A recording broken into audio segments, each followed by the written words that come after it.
MMA talent spread across several promotions, fans have dreamed of the sports stars squaring off in potential super fights. But the UFC's reluctance to cross-promote mean many of these matches will unfortunately never come to fruition. There have, however, been times when fighters crossed enemy lines and competed for rival promotions. Today we look at the biggest, bloodiest, and most surprising of all time. Welcome to the INC, and these are 5 famous cross-promotion fights. In 2001, Zuffa took ownership of the UFC from Semaphore Entertainment and immediately set about attempting to legitimize the promotion as a global force. In May of that year, the UFC sent rising star Chuck Liddell to compete in Pride Fighting Championships, where he took on UFC tournament winner and Pancrase openweight champion Guy Mezger. For the first 10 minutes, Mezger administered a beating on the Iceman, neutralizing Liddell's reach advantage with combos and even dropping Liddell with an overhand right late in the first. Although Liddell had moments of success, he was largely second best to the Lion's Den veteran. That all changed less than a minute into the second round. Chuck trying to take care of business, trying to get control. Oh! It's a knockout! It's a knockout! Chuck Liddell has knocked Guy Mezger out! 2 years later, Liddell entered the Pride Middleweight Grand Prix, with the aim of setting up a super fight against longtime middleweight king Vanderlei Silva. Liddell's quarterfinal match saw him face Dutch Muay Thai specialist Alistair Overeem. The fight's early stages saw a role reversal, with Overeem landing several heavy blows and forcing Liddell to utilize a wrestling game, before the Iceman's trademark flurry led to another first-round knockout. Liddell's run came to an end with an upset loss to Rampage Jackson, and added with Pride backing out of a deal to send its fighters to the UFC, led to White souring on cross-promotion events. Dana went through this long ago.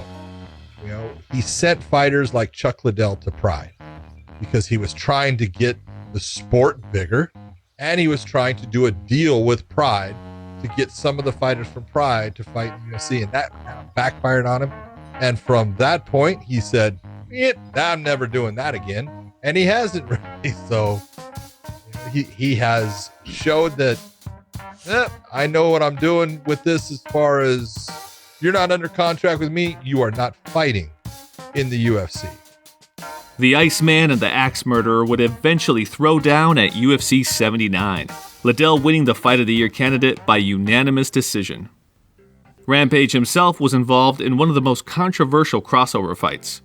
After a 3-fight losing streak in the UFC, Rampage signed a multi-fight deal with Bellator, making him one of the first high-profile stars to defect to the upstart promotion. In 2014, the UFC announced it had re-signed Rampage, with the former light heavyweight champion claiming Bellator had breached their contract due to issues relating to his bout with King Mo, and subsequently signed as a free agent. After a legal battle which saw Rampage pulled from multiple UFC events, an agreement was finally reached. Rampage would remain under contract with Bellator, but be allowed to compete in a one-off event for the UFC, eventually being booked against Fabio Maldonado at UFC 186. With uncertainty surrounding the fight, Rampage gave an understandably cautious performance, but still used superior striking and clinch work to win a slow-paced decision, even if he wasn't entirely sure who he was facing that night. Mababo, how you say his name? Fabio Maldonado. Fabio Mababo, he's a boxer. And I was like, man, this guy's got moxie. He's going to stand with me. Hey, that guy got a chin of steel because I hit him with everything but the kitchen sink. Rampage returned to Bellator immediately after the fight, and at the time of writing is the only fighter to compete in the UFC while under contract with Bellator. Make it happen again, Dana. You know you want to. Bellator have been no stranger to cross-promotion. In 2018, Bellator boss Scott Coker announced a working agreement with Ryzen, a deal which saw the company hold its first event in Japan before loaning its fighters to Ryzen's annual New Year's Eve show. The two cards saw several cross-promotional fights, including Michael Venom Page versus Shinzo Anzai and Yuri Prohaska's first-round win over Brandon Halsey.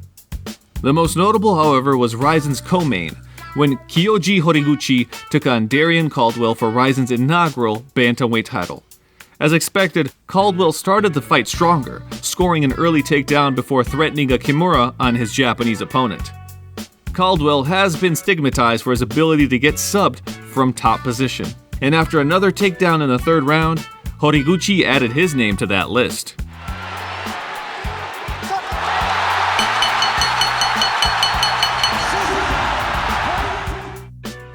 Horiguchi proved the fight wasn't a fluke by beating Caldwell again at Bellator 222, holding the rare distinction of holding titles in two different promotions simultaneously.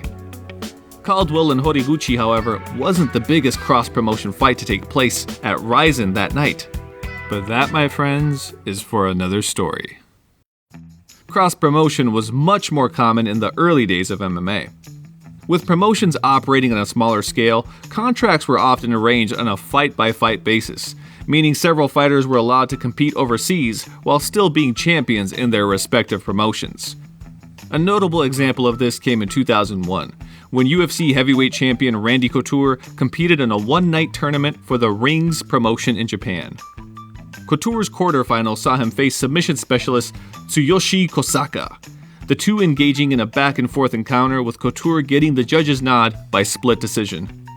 Shortly after the bout, Couture returned to action against 18-9 Valentin Overeem, a former Dutch kickboxing champion and older brother of MMA legend Alistair Overeem. Knowing his opponent's limitations on the ground, Couture was eager to exploit his wrestling game as soon as possible, a decision that led to his downfall early in the first round.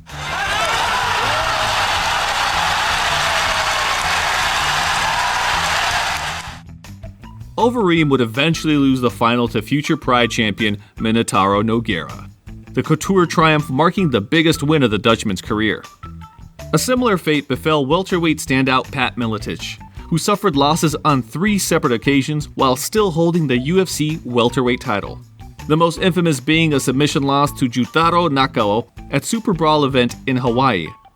Couture and Miletich's losses were largely whitewashed by the time they returned to the UFC, with both men being inducted to the company's Hall of Fame years later. The most recent high-profile cross-promotion took place in November 2020. In April that year, the Professional Fight League was forced to cancel its season due to the COVID-19 global pandemic, but allowed its fighters to compete for rival promotions outside of Bellator or the UFC. The biggest name to take the option was Olympic medalist Kayla Harrison, who'd won the PFL lightweight tournament in 2019 and was regarded as one of the promotion's biggest stars. On just 2 weeks' notice, Harrison was booked against 4-1 Courtney King at Invicta, a bout which also marked Harrison's long-awaited debut at featherweight. Clad in her PFL gear, Harrison made easy work of King, taking the fight to the ground in the second minute before hammering the Californian with punches and elbows.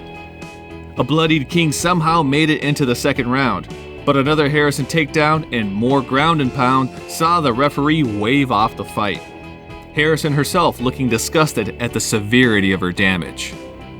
Harrison was linked with a second cross-promotion match with Titan Fighting Championships, only for the bout to be canceled after her opponent, Josette Cotton, fell 25 pounds short of the lightweight limit. Harrison is set to start the defense of her PFL crown in April, with rumors of a move to the UFC just around the corner. And now, time for a few honorable mentions. Having been stranded in the UK due to COVID-19, Darren Stewart and Bartosz Fabinski had their planned UFC bout at Cage Warriors 113. Short of numbers for their final MMA event, the UFC loaned Ed Herman for a match with former Strikeforce champion Jacare Souza. Conor McGregor made his long-awaited Bellator debut against an obviously outmatched Mark Goddard. Wow, Conor McGregor trying to go at the referee. I don't know what's going on here. This is the INC, and thank you for watching.